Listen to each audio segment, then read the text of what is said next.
was a rough weekend for COVID-19 news. The WHO has just reported a record increase in global coronavirus cases, with the USA, Brazil, India, and South Africa helping to drive 230,370 new cases in the space of just 24 hours. In the United States specifically, Florida finds itself slipping further and further into a truly scary situation, with 15,299 new cases on Sunday. No state has seen a higher one-day figure since COVID-19 reached American shores. For the country as a whole, the weekend saw the number of new daily coronavirus cases surpass the 70,000 mark for the first time. That means Dr. Anthony Fauci's grim warning of 100,000 cases a day is growing closer and closer. And any long-term hopes for herd immunity were dealt a major blow, with tests showing the number of antibodies in people who have recovered from COVID-19 fall below immunity levels after a few months. But Chinese car sales were up 11.61% year on year, so few crisis averted.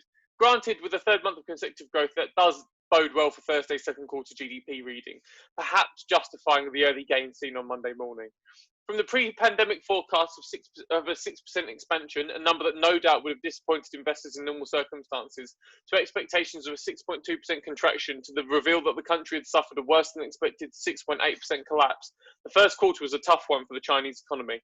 Ahead of the West in terms of the coronavirus timeline, Thursday's second quarter GDP could now give the US and Europe an idea of what kind of rebound is possible in Q3, even if the varying degrees of lockdown across those regions makes a like-for-like comparison tricky. Analysts are expecting an expansion of 2.2% for the April to June period, although that's an average. The range of predictions is anywhere between minus 5.2% and plus 3.6%. Alongside the GDP figures come the monthly fixed asset investment industrial production readings for June, with May's minus 6.3% and 4.4% the numbers to beat. Domestically, the Dow Jones may have no choice but to focus on America's ever-growing number of daily COVID-19 cases, which is now regularly topping 60,000 and heading into the 70,000 and above mark. Though there's also a fair amount of US data to get through this week. On Tuesday, inflation is forecast to rise from 0.1% to 0.6%, whilst on Wednesday, industrial production is set to increase from 1.4% to 4.5%.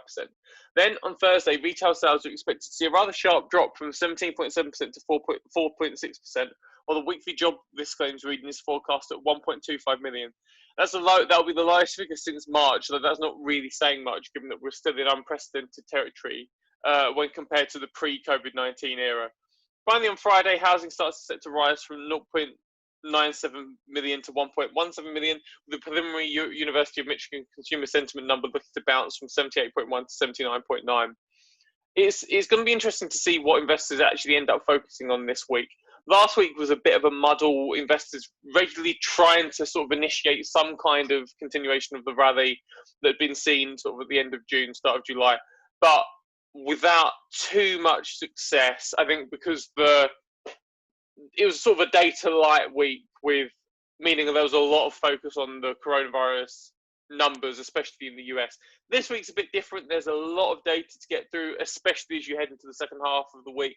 And I think the Chinese figures could well dictate how the market ends up the week, especially if it sees a better than forecast rebound in the second quarter.